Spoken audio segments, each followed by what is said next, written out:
নলবাৰীৰ বোমাকাণ্ডক লৈ ৰাইজৰ দলৰ মুখপাত্ৰক আটক বিস্ফোৰক জাতীয় সামগ্ৰী উদ্ধাৰৰ পিছতে তদন্ত আৰম্ভ কৰিছে আৰক্ষীয়ে নলবাৰী আৰক্ষীয়ে সোধা পোছা কৰে ৰাইজৰ দলৰ মুখপাত্ৰ জ্ঞানেন চক্ৰৱৰ্তী প্ৰায় 3 ঘণ্টা জোৰা চলাই এৰি দিয়ে জ্ঞানেন চক্ৰৱৰ্তী মানে পুলিশ প্ৰশাসনে আমাক হটপোষ্টৰ কাৰণে মাতিছিল হটপোষ্ট কৰিলে আমি গুচি আহিলো এতিয়া এৰি দিছে মোটামুটি 1.5-2 ঘণ্টামান সময় লৈছে কথাটো যে প্ৰথম নলবাৰী ৰাইজৰ দলৰ জিলা সভাপতি জ্ঞানেন চক্ৰৱৰ্তী যেতিয়া পুলিচে মাতিলে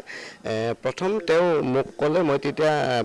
বিধায়ক দিগন্ত বৰ্মনৰ মাতৃ হেৰিত আছিলোঁ আৰু মই তাতেই গুচি আহিলোঁ তাৰ পাছত দেখিলোঁ যেতিয়া থানাত গ'লোঁ কোনোবা যিজন পুলিচ অফিচাৰ তেওঁ ক'লে মই SP অফিচত কোনোবা পুলিচ অফিচাৰ গোটাই আনিলোঁ কোনো কথাৰ মানে আদগুণ নাই তাৰপাছত আমি এটা সন্ত্ৰাসিত হ'লোঁ কাৰণ আমি দেখিছোঁ সেই গুপ্ত হত্যাৰ দিন গতিকে আমি কি হ'ল কি অৱস্থা হ'ল যে কোনো দায়িত্ব নাই এজন যিজন পুলিচ অফিচাৰ আনিলে তেওঁ ক'লে মই আন এজন পুলিচ মই নামো ক'ব পাৰোঁ আন এজন গোটালোঁ তেওঁক ফোন কৰোঁতে ক'লে যে মই SP মেমৰ লগত কথা পাতি আছোঁ গতিকে আমি এটা যে এই ব্যক্তিজন কি হ'ল এজন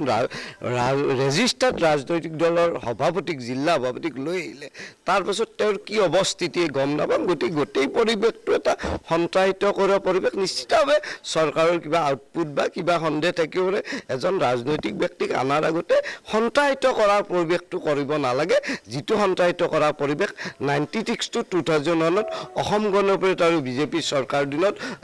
সেই সময়ত ৰাইজে ভুগিছিল সেই পৰিৱেশটো আজি আমি দেখিছোঁ